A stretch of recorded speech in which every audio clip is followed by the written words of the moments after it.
오늘 말씀은 교사 주일에 주신 말씀, 나에게 진정한 스승은 있는가. 원래 제목이 두 개예요.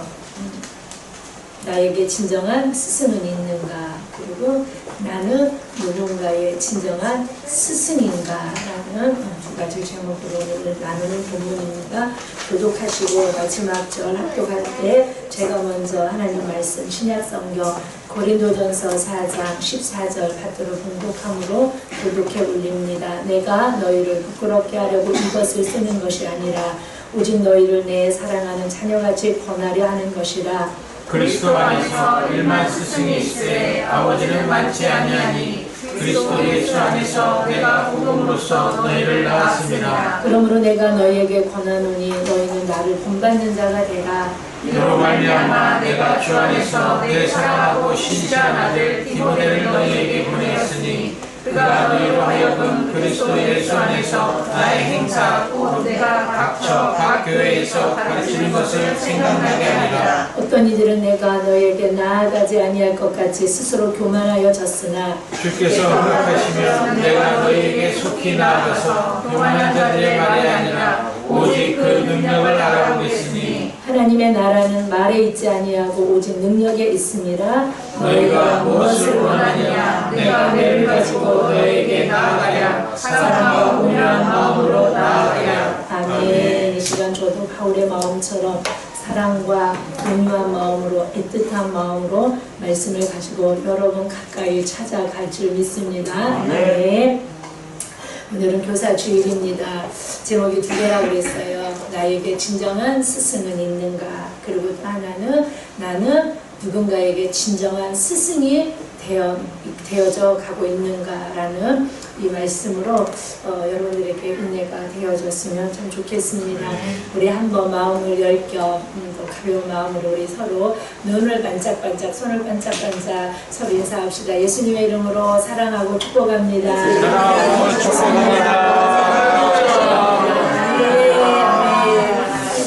교회 안에서 코로나로 인하여 식사도 어떤 교제도 잘 할 수 없어서 좀 이렇게 대면대면해지는 것 같아요. 서로가 그나마 지금 이제 시대적으로 이렇게 막 교회 안에서 예수의 막 피로 묶인 막 우리 그리스도 안에서 형제 자매라는 막 그런 뜨거운 마음을 가지고 형제 사랑하기를 막 뜨겁게 하는 그런 시대도 아니고 불법이 성함으로 사랑이 식어가는 이때인데 또 거리두기가 있어야 되죠. 또 막 서로 모일 수 없죠. 집합 금지가 있으니까.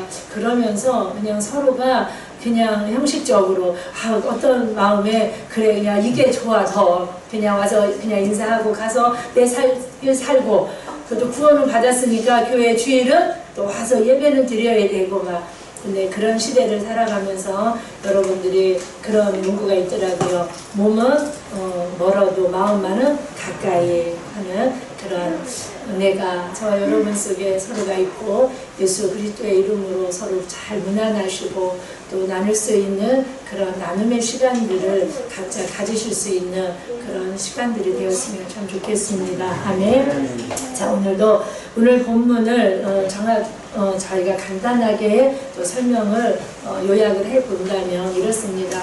14절 16절까지를 통하여서 오늘 고린도 교회인들로 하여금 바울은 자신을 본받으라는 것을 권면하고 있습니다.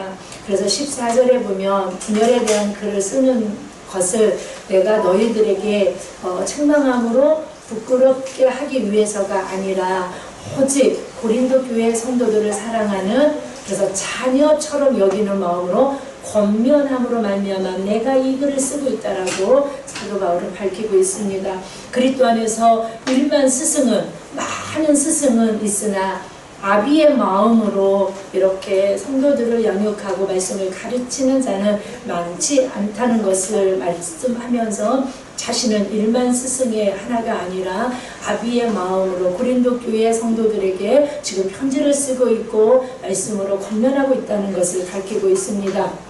고린도 교회를 향하여 자신을 본받으라는 자가 되라고 하는 바울의 그 당당함과 그 용기와 그런 모습이 참 은혜가 됩니다. 고린도 교회 자신의 믿음의 아들 디모데를 파송할 것을 17절에 밝히고 있죠. 그리고 17절에 또 보면 바울 자신이 그리스도 안에서 실천하고 있으며 각 교회에 가르치고 있는 것들에 대하여 디모데가 먼저 파송함으로 먼저 디모데가 일깨워 줄 것을 말씀하고 있습니다. 18절로 21절을 보면 고린도 교회 일부 성도들은 바울 자신이 직접 고린도 교회를 방문하지 않은 것에 대하여 교만한 생각을 하고 있습니다. 그런데 19절에 보면 자신은 주께서, 즉 바울은 주님께서 허락하시면 내가 너희들에게 속히 갈 것이고, 내가 고린도 교회를 방문할 때 교만한 자들에게는 내가 매를 가지고 가고, 내가 회개하고 돌이킨 자들에게는 상을 가지고 가는데 사랑으로, 애틋함으로, 애정을 가지고 갈 것을 내가 능력을 확인하러 가겠다라고 이렇게 말씀하고 있습니다. 하나님의 나라에는 말에 있지 아니하고 능력에 있다라고 20절을 통하여 밝히고 있고, 자신의 매를 가지고 갈지 사랑과 온유한 마음으로 고린도 교회를 방문할지는 너희가 택하라는 거예요. 무엇을 너희가 원하느냐는 물음으로 교만을 경계할 것을 권면하고 있습니다. 매는 바울이 내가 갖고 가겠다고 한 그 매는 헬라어로 랍도예요. 랍도. 뭐 지팡이, 홀 이런 것도 의미하지만 오늘 본문에서 바울이 표현하고 있는 내가 매를 가지고 갈지 사랑과 온유한 마음으로 가지고 가서 너희들에게 능력을 행할지는 알 수 없으나, 근데 그 매가 뭐냐면 영적인 교훈이겠죠. 영적인 질책, 영적인 징계로서의 매를 표현하고 있는 모습을 볼 수 있습니다. 21절을 보면 고린도 교회 성도들이 바울의 권면을 무시하고 계속 시기와 분쟁을 거듭한다면 징계의 매를 가지고 가고 뉘우치고 사랑으로 화합한다면 내가 사랑과 온유한 마음으로 내가 너희들을 방문할 것이라고 말합니다. 이것을 더 쉽게 간단히 요약한다면 오늘 본문을 알아야 여러분들이 이 교사 주의를 통하여 진정한 내가 참 제자가 되기를, 그리고 진정한 스승이 되기를 여러분들이 마음에 결단할 수 있는 마음이 생기는 줄 믿습니다. 자, 사도 바울을 반대하던 파당들이 있어요. 고린도 전서 1장 12절에도 보면 바울을 다 따르거나 다 호응하지는 않습니다. 반대하는 파도 있고 바울을 뭐 죽이려고 하는 자들도 있고, 아마도 바울이 디모데를 먼저 이렇게 마게도냐 지역으로 고린도 교회를 먼저 보낸 이유에 대하여 자신들이 반대하니까 자신들이 겁나서 바울 목사님이 직접 오지 못한다라고 오해하고, 또 더 나아가서 바울의 사도성까지도 의심하면서 걸고 넘어지는 것을 볼 수 있습니다. 그리고 바울의 육체적인 약점이 있어요. 건강의 문제, 안질이라고도 하는데 아마 안질일 것 같아요. 어느 동력자들이 그러잖아요. 내가 내 눈을 빼서라도 바울에게 주고 싶어 하는, 그러면 어쩌면 기도해도 하나님이 끝까지 치료하지 않는 바울의 육체의 가시가 안질은 아닐까라는 추측을 신학자들은 합니다. 어쨌든 바울에게는 육체적인 약점이 있어요. 건강의 약점이 있고 또 뭐가 있냐면 언어적인 약점이 있어요. 글은 잘 쓰고 학식은 풍성한데 뭐에 약해요? 언변에 대해서 나는 말에 조라나 이렇게 표현하는 것도 볼 수 있습니다. 그런데 성도들은, 고린도 교회 성도들은 이 바울 목사님의 이런 약점을 가지고 그를 어떻게 해요? 무시하고 또 그를 반대하고 사도성을 가지고 걸고 넘어지는 모습도 볼 수 있는데, 그의 그런 약점을 들춰내면서 이 교인들이 뭐를 떨고 있냐면 교만을 떨고 있는 모습을 고린도후서를 보면 볼 수 있습니다. 그들의 고린도 교회의 성도들의 무지요, 교만 안에서 나온 오해였습니다. 바울은 하나님 외에 누구도 두려워하지 않습니다. 그들이 자기를 반대하고 그들이 자기를 오해한다 할지라도 그들을 무서워하거나 두려워하지는 않습니다. 직접 고린도 교회를 방문하지 않은 이유, 먼저 디모데를 보낸 이유는 두 가지가 있겠죠. 먼저 디모데를 보내서 고린도 교회에 있는 그런 문제들을 먼저 그들이 자성하고 회개하고 돌이키고 원만하게 은혜 가운데 해결했으면 하는 마음을 가지고 먼저 제자 디모데를 보냈고, 또한 두 가지, 바울의 사역은 어떤 한 교회의 담임 목사님으로 사역하지 않아요. 두루 다니면서 어떻게 해요? 전도하는 선교사의 사명을 가지고 있어요. 그러니까 사역 특성상 그는 한 교회를 막 집중적으로 사역할 수 있는 그런 처지는 못 돼요. 그러니까 바쁜 사역의 일정으로 인하여 디모데를 먼저 보내는 모습을 볼 수 있습니다. 그런데 이런 여러 가지 사정을 이해하지 못한 고린도 교회 성도들은 교만을 떨면서 기고만장합니다. 그들에게 오늘 바울은 이 본문을 말하면서 주께서 허락하시면 속히 내가 너희들에게 갈 건데, 내가 너희들에게 갈 때는 매를 가지고 가든지 아니면 사랑과 온유함을 가지고 가든지 내가 가서 능력을 확인할 것이라고 말씀을 합니다. 여러분, 주님께서도 다시 오실 때 두 가지를 가지고 오십니다. 매와 상을 가지고 오십니다. 아멘이시죠? 여러분 인생 가운데 주님이 오시는 날, 여러분들의 인생 가운데 어느 날 주님의 날이, 여호와의 날이 임하는 날은 그냥 오시지 않습니다. 그냥 찾아오시진 않습니다. 이유가 있는데, 매를 주시기 위하여 하나님의 백성들은 하나님이 반드시 몽둥이로, 막대기로 매를 때리실 때가 반드시 있습니다. 아멘.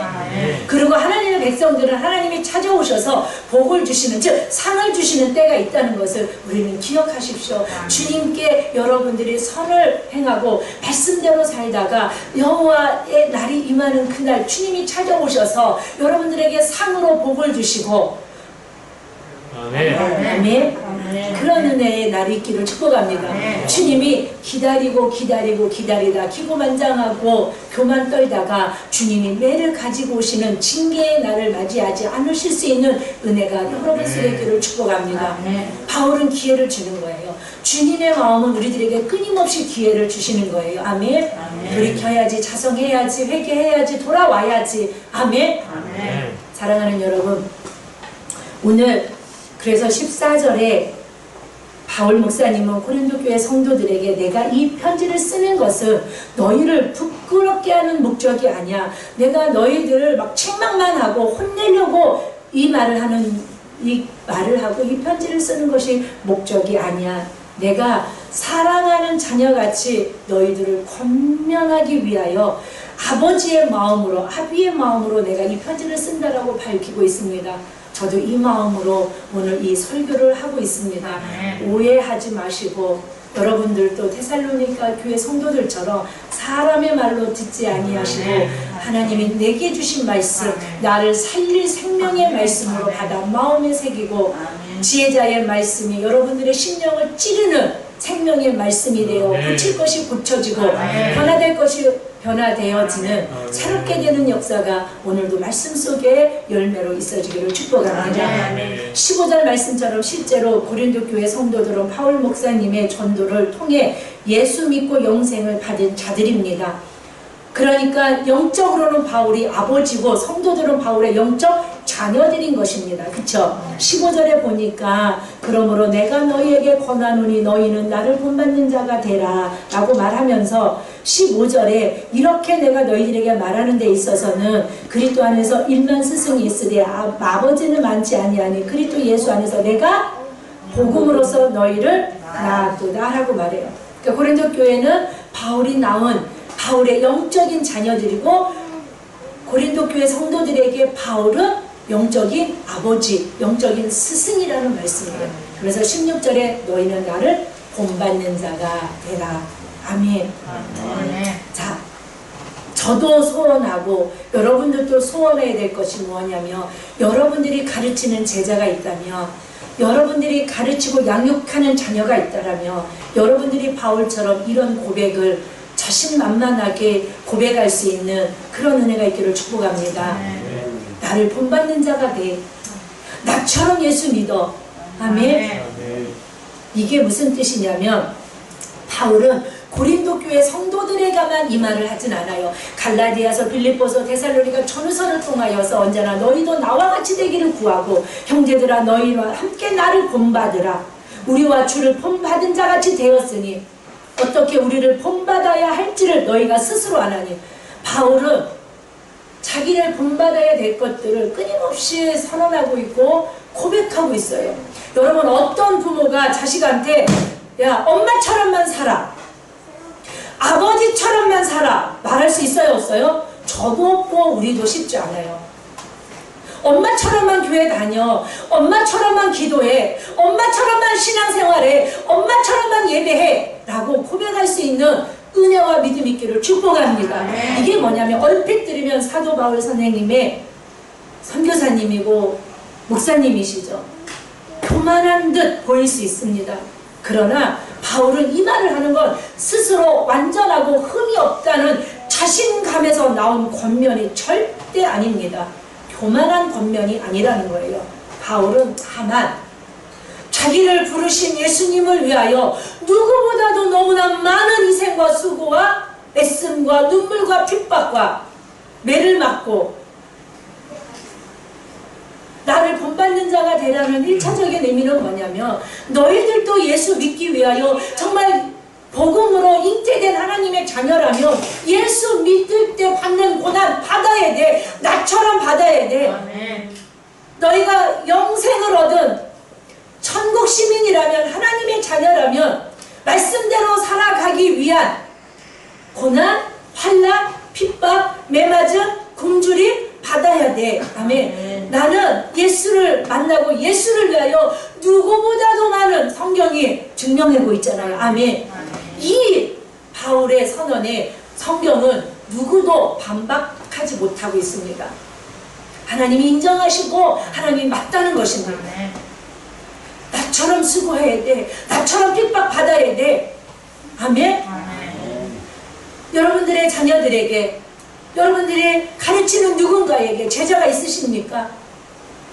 여러분들이 젖을 짜서 먹이는, 양육하는 제자가 있으십니까? 그 제자들에게 예수 믿으면 날마다 좋은 게 아니야. 핍박받아야 돼. 11조 하면 어려울 수 있어. 이겨내야 돼. 주일 지키면 손해볼 수 있어. 지켜야 돼. 기도하면 힘들어, 피곤해. 예배 성공하려면 많은 것들을 포기해야 돼. 그래도 엄마처럼 해야 돼. 아버지처럼 해야 돼. 나처럼 예배 드려야 돼. 하나님 말씀대로 살아야 돼. 쉬운 게 아니야. 마땅한 거야. 이게 기쁨이어야 되고 이걸 복으로 여길 수 있는 은혜와 믿음이 너희에게 있어야 돼 라고 가르칠 수 있어야 돼요. 아멘. 그래서 예수 믿으면 뭐가 좋네요 라고 도전하는 자들에게 여러분들이 당당하게 말할 수 있는 답을 가지고 있으셔야 돼요. 예수 믿으면 다 좋은 거 잘되고 형통하다고 여러분들이 가지고 계시니까 엄마 아버지 예수 믿어서 뭐가 잘 됐는데요 라고 말한다면 여러분들이 답을 이야기 못하는 거예요. 아니, 엄마처럼 돼야 돼, 아버지처럼 돼야 돼, 나처럼 돼야 돼. 예수 믿으면 핍박받아, 수고해야 돼, 매 맞아야 돼, 고난 받아야 돼, 손해봐야 돼, 참아야 돼. 아멘? 아멘. 그리고 바울은 내 속에 있는 그 고난 중에 성령이 나를 메어서, 그쵸? 죽을 자리 가잖아요. 매 맞을 자리 가잖아요. 누가 이끄십니까? 성령에 메어서. 아멘. 내 안에 있는 예수를 본받으라는 거예요. 육신의 옷을 입고 있는 나 인간적인 바울을 본받는 것이 아니고 그 매맞음 속에, 그 핍박 속에, 그 고난 속에 나를 이기게 하고 나를 살리시고 나를 여기까지 인도해 나아가고 계시는 그 능력의 거룩한 영 예수를 믿으라는 거예요. 예수를 본받으라는 거예요. 아멘. 누구도 바울을 반박하지 않습니다. 하나님의 자녀로서 내 안에 계신 예수님을 닮아가는 거룩한 모습으로 살아갈 것을, 그래서 그 자녀들이 하나님으로부터 칭찬과 영광을 얻게 될 것을 권면하고 있습니다. 아멘. 너희들이 그냥 좋기 위해서, 그냥 예수만 믿으면 잘 되기 위해서 그런다면 무슨 영광이 있겠느냐, 무슨 칭찬이 있겠느냐. 그렇지 않다는 거예요. 그래서 아버지의 마음으로 고린도 교회 성도들에게 또 저와 여러분들을 향하여 오늘 우리를 부끄럽게 하기 위해서가 아니고 아버지의 심장으로, 아버지의 마음으로 하나님께 영광과 하나님의 큰 칭찬과 하나님으로부터 존귀를 받기 하기 위하여 예수님을 닮아가기를, 자신이 받은 그 고난처럼 그들도 우리도 이기고 승리할 것을 권면하고 있다는 것을 우리는 기억해야 될 줄 믿습니다. 사랑하는 여러분, 따라서 해봅시다. 참 제자가 될 때만이 참 스승이 될 수 있습니다. 참 스승이 될 수 있습니다. 아멘. Like father, like children이라는 말이 있대요. 자녀는 아버지처럼 되어진다라는 말이래요. 아버지를 보고 본 그대로 따라하는 것이 자녀라는 거예요. 그 아버지의 그 아들이고, 그 어머니의 그 아들이고, 그 자녀고, 그 목사님의 그 성도고. 아메리카 참 제자가 될 때, 참 제자가 뭐예요? 스승이 가르치는 대로 따라하는 자예요. 가르치는. 참 제자가 되지 않는다면 참 스승이 될 수 없어요. 그래서 참 스승이 되기 위하여 여러분들은 참 제자가 되어야 돼요. 아멘. 와, 왜 사랑하는 여러분, 왜 우리의 인생 가운데 스승이 왜 필요할까요? 여러분, 이 시대는요, 더더욱 줌으로 이렇게 예배드리는 이 시대요, 스승 필요하다고 여기지 않습니다. 내가 알아서 방에서 예배 드리고, 내가 알아서 구자로 11조 보내고, 내가 감동될 때 그냥 감사 형편에 맞게 하고, 교회 공동체 안에서 희생하지 않고, 하나님의 나라를 위하여서 내가 손해보지 않고, 무슨 스승이 필요하겠습니까? 자기 자신이 그냥 교과서고, 자기 자신이 그냥 진리고. 왜 스승이 필요할까요? 구약 1003페이지를 펴보시고 이사야 30장 18절로 21절 화면에도 띄워요. 찾기 어려우신 분은 안 찾으셔도 돼요. 구약 1003페이지예요. 제 성경으로는 이사야 30장 18절로 21절 우리 함께 읽겠습니다. 시작. 그러나 여호와께서 기다리시나니 이는 너희에게 은혜를 베풀려 하시며 일어나시리니 이는 너희를 긍휼히 여기게 하시리라. 대저 여호와는 정의의 하나님이시라. 그를 기다리는 자마다 복이 있도다. 시온에 거주하며 예루살렘에 거주하는 백성아, 너는 다시 통곡하지 아니할 것이라. 내가 내 부르짖는 소리를 말미암아 내게 은혜를 베푸시되 그가 들으실 때에 내게 응답하시리라. 주께서 너희에게 환난의 떡과 고생의 물을 주시나 내 스승을 다시 숨기지 아니하시리니 내 눈이 내 스승을 볼 것이며 너희가 오른쪽으로 치우치든지 왼쪽으로 치우치든지 내 뒤에서 말소리가 내 귀에 들려 이르기를 이것이 바른 길이니 너희는 이리로 가라 할 것이며. 아멘. 18절 19절을 보면 여러분 오늘 본문 말씀이 지혜자의 말씀이 찌르는 채찍 같고 잘 박힌 몫이 되어서 전도서 말씀이죠. 여러분 심령에 새겨지고 박혀질 수 있는 말씀이 되기를 축원합니다. 18절 19절에 보면 유다 백성이 하나님께로 돌아오기를 간절히 기다리시는 주님의 마음이 기록되어 있고요. 징계 중일지라도 하나님께 돌아와 하나님께 부르짖으면 하나님께서 반드시 응답해 주실 것을 약속하고 계십니다. 그리고 20절부터 쭉 보면 하나님께서 유다를 징계하셨으나 그들을 위해 다시 스승, 말씀을 가르치는 스승, 선지자를 다시 보내요. 하나님 당신의 계시의 말씀을 가르치게 할 것이라고 말씀하시면서 그로 인하여 22절은 유다 백성들이 모든 우상을 버리고 여호와 신앙으로 회복될 것을 예언하고 계십니다. 아멘. 사랑하는 여러분, 우리 한번 20절 읽어볼까요? 본문의 20절. 주께서 너희에게 환난의 떡과 고생의 물을 주시나 내 스승은 다시 숨기지 아니하시리니 내 눈이 내 스승을 볼 것이며. 아멘. 유다는 망합니다. 말씀을 가르치는 선지자, 스승, 선지자의 가르침을 들으려 하지 않아서 망합니다. 사사시대도 망합니다. 말씀을 가르치는 제사장들의 사역의 실패를 통하여 사사시대는 실패합니다. 북이스라엘 망합니다. 하나님의 백성들요 철저하게 망가지고 실패하고 망합니다. 원인이 뭔지 아십니까? 그들에게 스승을 두고 싶지 않아 하는 교만한 마음 때문입니다. 누가 하나님의 말씀으로 가르치며 들으려고 하지 않습니다. 그 앞에 30장 지금 피셨다면 30장에 앞에 보면 9절을 보겠습니다. 9절을 보면 대저 이는 패역한 백성이요 거짓말하는 자식들이요 여호와의 법을 듣기 싫어하는 자식들이라. 여호와의 법이 뭐냐면 하나님의 말씀으로의 가르침, 하나님이 직접 가르치지 않습니다.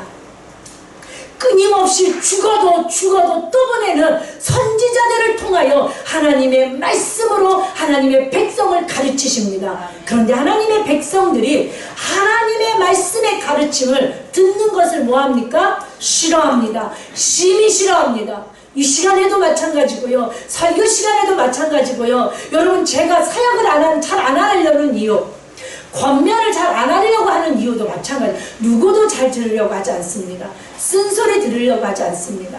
그런데 하나님께서 왜 이렇게 듣기 싫어하는 이 백성들에게 끊임없이 하나님은 말씀을 가르칠 선지자들을 그들을 죽이고 별짓을 다 하죠. 그럼에도 또 보내시고 포기하지 않으시고 다시 보내셔서 하나님의 말씀을 가르칠 사역을 포기하지 않으시는 이유가 이사야 30장 23절로 26절 영상에 있습니다. 있는 분은 같이 읽으시고 시작. 내가 땅에 뿌린 종자에 주께서 비를 주사 땅이 먹을 것을 내며 곡식이 풍성하고 기름지게 할 것이며 그날에 내 가축이 광활한 목장에서 먹을 것이요 닭가는 소와 어린 양이고 키와 새스랑으로 까불고 맛있게 한 먹이를 먹을 것이며 크게 사격하는 날 망대가 무너질 때에 부산마다 출렁마다 그 뒤에 개울과 시냇물이 흐를 것이며 여호와께서 자기 백성의 상처를 싸매시며 그들의 맞은 자를 고치시는 날에는 달빛에 햇빛과 보고 햇빛을 일곱에 일곱 날의 빛과 같은 축복을 주시기 위하여. 아멘. 아멘. 왜 선지자를 보내어 말씀으로 가르치시냐면 신앙은 말씀이 아니면 성장할 수 없습니다. 아멘이십니까? 믿음은 하나님의 말씀을 듣지 않으면요 그 말씀을 살아내지 않으면요 말씀 그 신앙은 자라나지 않습니다. 성숙하지 않고 성장할 수 없습니다. 여호와의 신앙의 회복만이 유다 백성의 복의 회복입니다.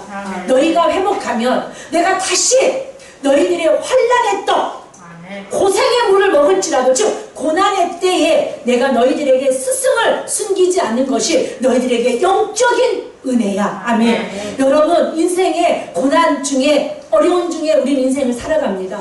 그 중에 여러분 최고의 하나님의 은혜가 뭔지 아십니까? 스승을 숨기지 아니하시는 겁니다. 아멘. 스승을 보내시는 겁니다. 말씀을 통하여 나를 가르쳐 주시는 겁니다. 말씀이 나를 찾아오셔서 내 마음을 상하게 하고 내 양심을 찌르고 나를 말씀으로 수술시켜 주시는 것이 영적인 은혜입니다. 고난 중에 이 영적인 은혜가 없다면 여러분들은 불행이고 여러분들에게는 소망 자체가 없는 사람들입니다. 아멘. 지금 고난 중에 있는데 인생을 살면서 어려움 중에 있는데 누구의 말도 들으려고 하지 않고 기고만장해서 교만 떨며 자기 생각대로 자기 마음대로 자기 기분대로 신앙생활하며 사며 개나 져버리는 상관없는 그런 삶을 살아갈 때 근데 주님은 유다 백성에게 내가 너희들이 지금 하나님의 말씀의 가르침을 너무 듣기 싫어해서 너희들은 망할 거야. 너희들은 심판받을 거야. 그럼에도 불구하고 내가 뭐는 다시 보내? 말씀을 가르칠 선지자는 보낼 거야. 이것이 은혜입니다. 이것이 여러분들에게 진정한 소망입니다. 그래서 유다 백성, 이스라엘 당신의 백성을 말씀의 신앙으로 다시 회복시키셔서 물질적인 축복과 영적인 축복을 주시겠다라는 예언의 말씀입니다. 7날의 빛과 같은 축복을 주실 거라는 거예요. 그래서 뭘 보내요? 말씀을 가르칠 스승인 선지자를 보내는 거예요. 오늘도 여러분들에게 7날의 축복을 주시기 위하여 이종의 입술을 통하여 이 말씀을 여러분들에게 선포하고 계시는 줄 믿습니다. 여러분들의 마음을 부끄럽게 하고 여러분들의 마음을 상하게 할 마음이 아니라 일반 스승의 마음이 아니라 내 영적인 자녀된 여러분들에게 아버지의 마음으로 아버지의 심장으로 여러분들에게 이 말씀으로 여러분들을 가르치고 있다는 것을 믿으시기를 축복합니다. 하나님의 백성들 주의 자녀들이 연약하고 미련하여 범죄했을지라도 그래서 하나님이 어쩔 수 없이 공의로운 하나님은 징계하고 고난을 환난을 허락하시다 할지라도 하나님은 말씀을 가르칠 자를 보내서 그들을 온전한 회복을 약속하고 계시는 줄 믿습니다. 그러면서 그들에게 너희들이 가르침을 받아 회복하기만 한다면 충분한 비, 기름진 땅을 통하여 풍성한 소출을 얻게 될 것이며 가축대가 목장에서 한 걸의 꿀을 먹으며 살을 찌우게 될 것을 약속해요. 영적인 축복과 육적인 축복을 약속하고 계시는 줄 믿습니다. 가축의 때가 뭐예요? 재산이겠죠. 재정이겠죠. 아멘. 풍성한 소출이 뭐겠습니까? 열매겠죠. 수고한 대로 먹는 열매겠죠. 말씀의 가르침을 받은 자들에게 그래서 돌이키고 회복한 자들에게 약속된 은혜인 줄 믿습니다. 개울물 시냇물 26절에 보니까 생명의 젖줄이 되는 충족하게 공급되어 하나님이 부어주시는 영육간의 축복. 그래서 우리 한번 26절 큰 소리로 가르침을 받은 자, 이 시간 이 말씀으로 가르침을 받은 여러분들에게 약속된 축복입니다. 여호와께서 자기 백성의 상처를 싸매시고 맞은 자리를 고치시고 달빛은 햇빛 같고 햇빛은 7배 되어 7날의 빛과 같은 축복이 임할지어다. 받을 지어다. 아멘. 말씀으로 가르침 받아보십시오. 이것이 착한 마음이에요. 이것이 말씀의 호미로 기경된 옥토 같은 여러분들의 심령에 부어주시는 축복의 열매인 줄 믿습니다. 사랑하는 여러분, 이 말씀은 포로기 귀한 전우로 지속적으로 선지자들을 보내시고 자기 백성을 가르치심으로 말미암아 성취되었습니다. 여러분, 하나님은요 당신의 백성들이 말씀을 듣기를 얼마나 싫어하는지 아십니까?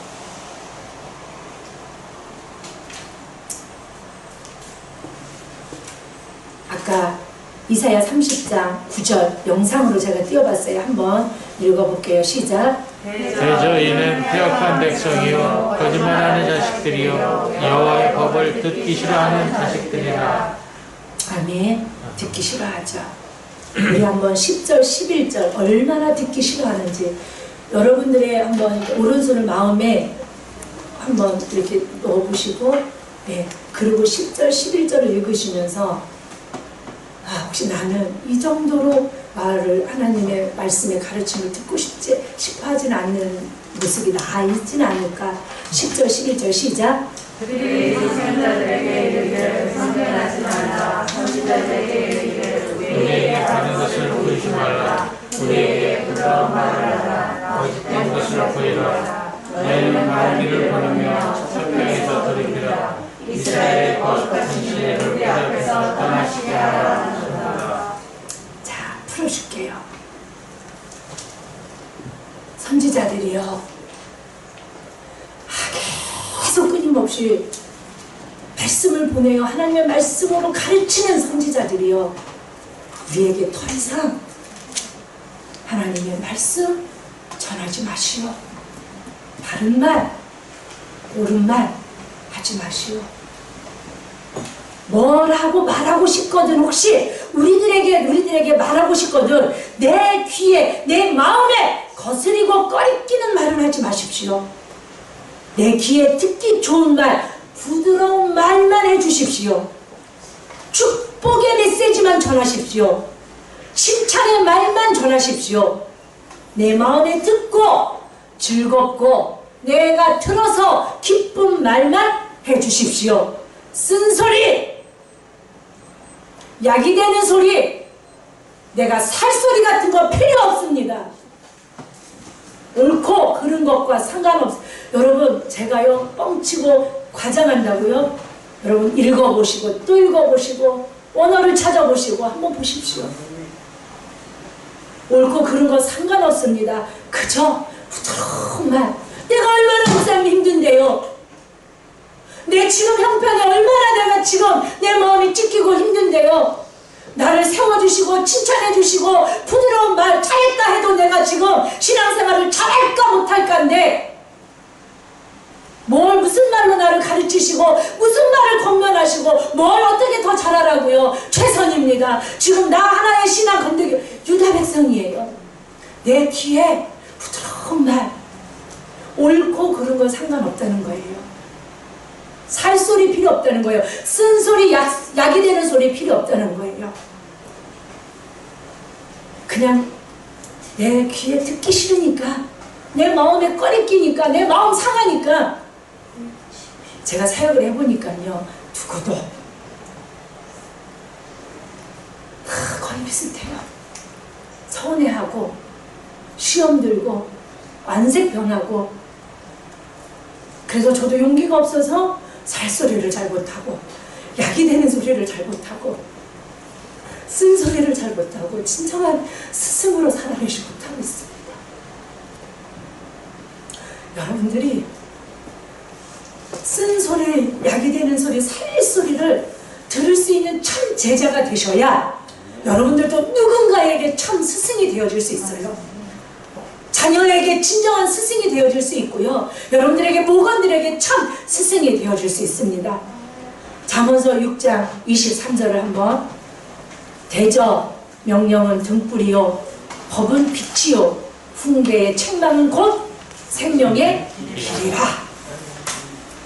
하나님, 실제로 하나님께서 이스라엘 백성들에게 망했는데, 포로로 잡혀가고 다 망했는데 마지막까지 하나님이 이스라엘 자기 백성을 향하여 포기하지 않은 게 뭐예요? 스승이에요.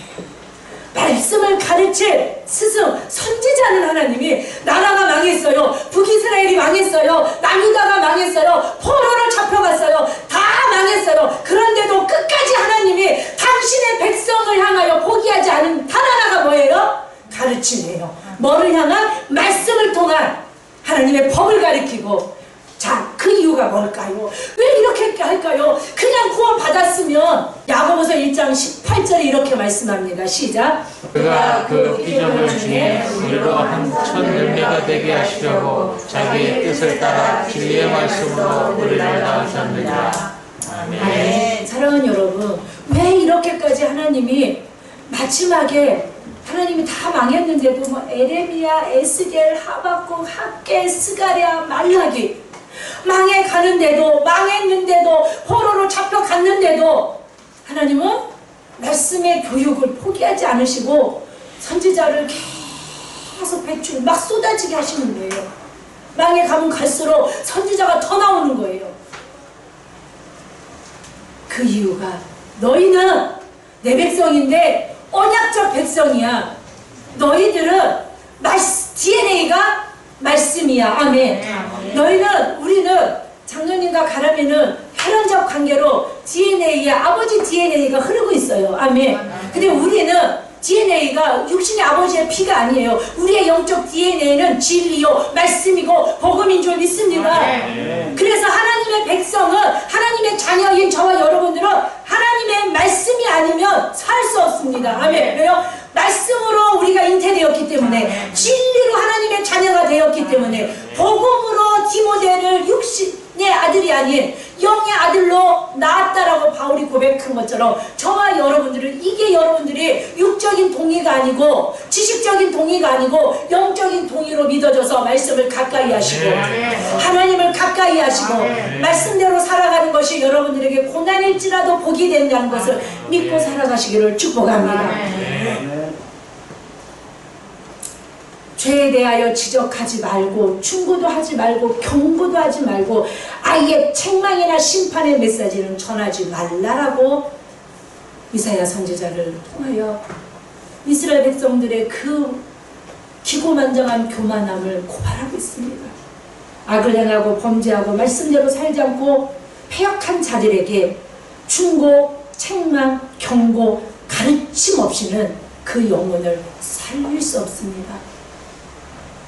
따라서 합니다. 잘못된 영혼은 말씀의 가르침 없이는 회복할 수 없고 살 수 없고 아멘.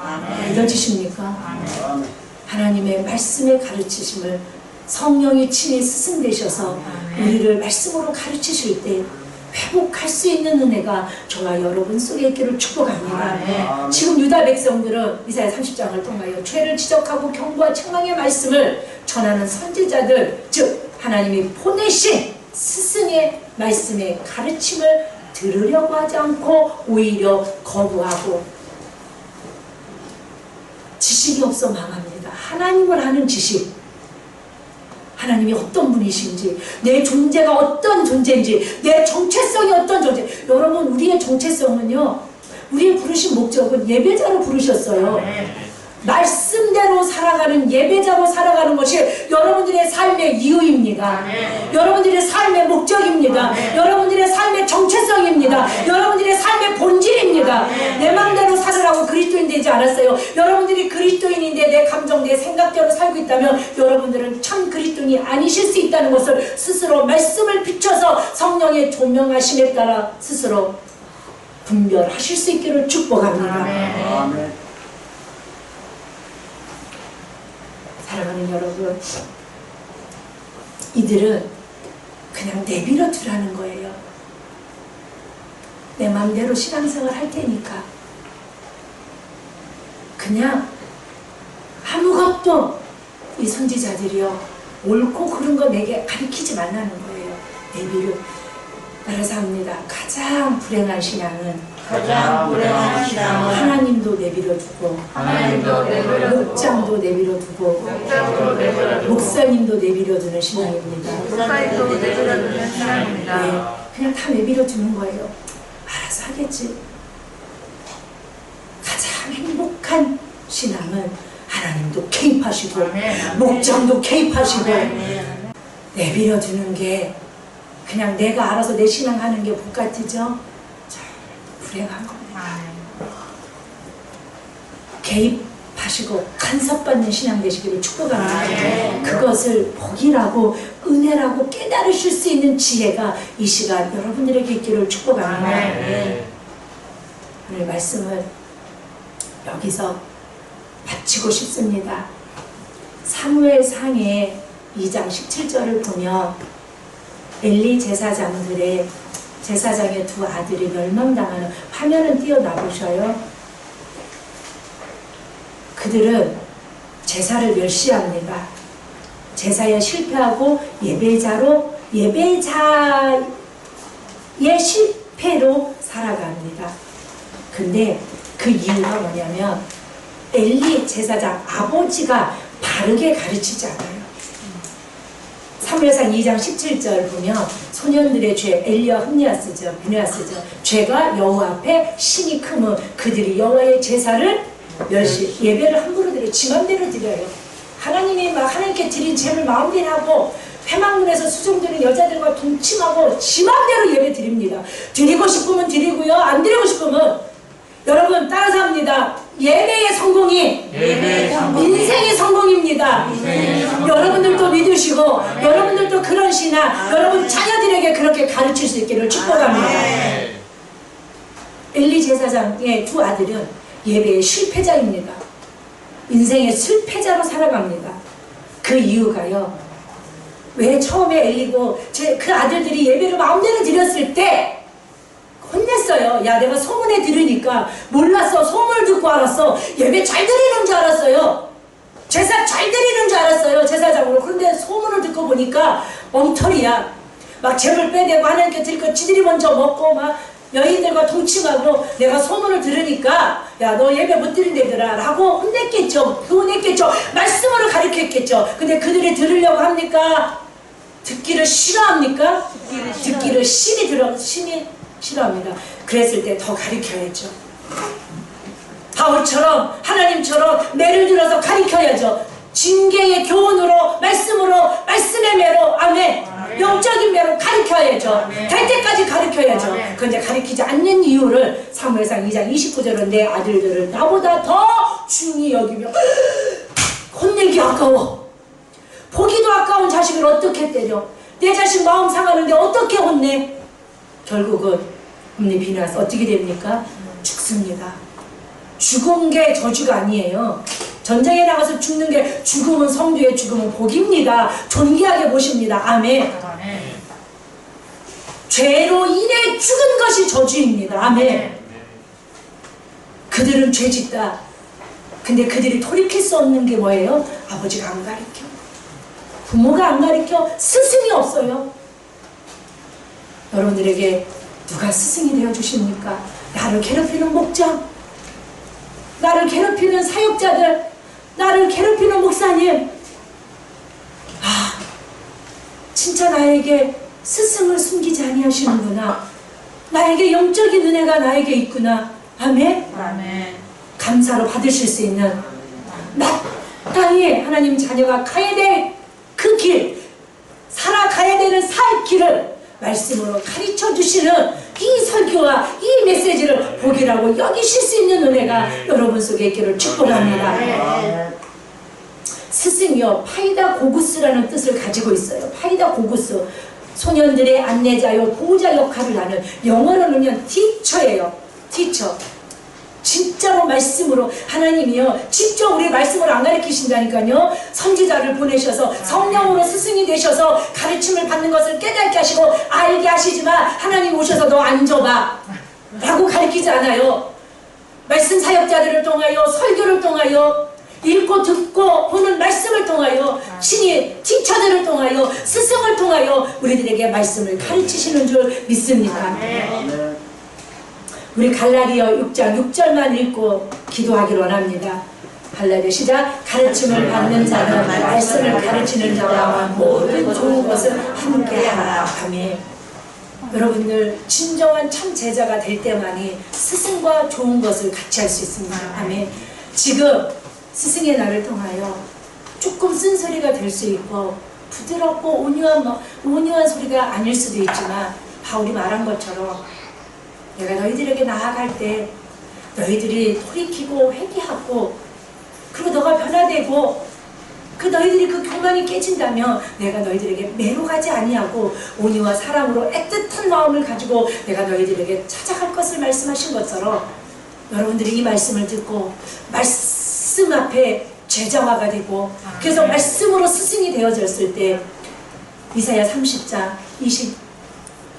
26절에 7날의 빛 같은 그 축복, 영적으로도 풍성하고 육적으로도 풍성하고 여러분들에게 그런 축복을 이사야 하반기를 통하여 주시기 위하여 오늘도 이 말씀으로 여러분들을 찾아가셔서 스승이 되셔서 가르치시고 여러분들에게 그 복을 주시기 위하여 이스라엘 백성들이 망해도 스승을 보내시고 포로로 잡혀가도 스승을 보내시는 그 아버지의 마음으로 아버지의 마음으로 저도 이 말씀을 선포합니다. 스승된 여러분들은 다 스승입니다. 여러분 다 티처입니다. 그 아비의 마음으로 자녀를 양육하시고 여러분들의 품은 영혼들을 양육하시고 가르치시고 사랑의 마음으로 징계도 하실 수 있는 권면도 하실 수 있는 쓴소리도 하실 수 있는 그런 진정한 스승이 되기를 위하여 주여 한번 부르시고 말씀 붙잡고 기도합니다.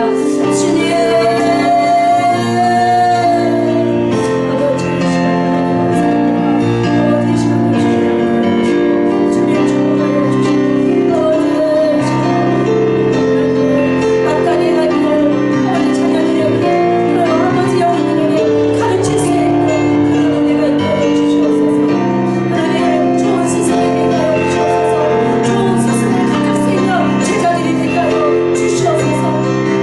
스승의 영적 권위를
목자, 교회 성도들이 다 되어지게 하여 주실 줄 믿사오고 감사하신 우리 구주 예수님의 이름으로 기도 올리옵나이다. 아멘. 우리 하나님 영광 이렇게 고백합시다.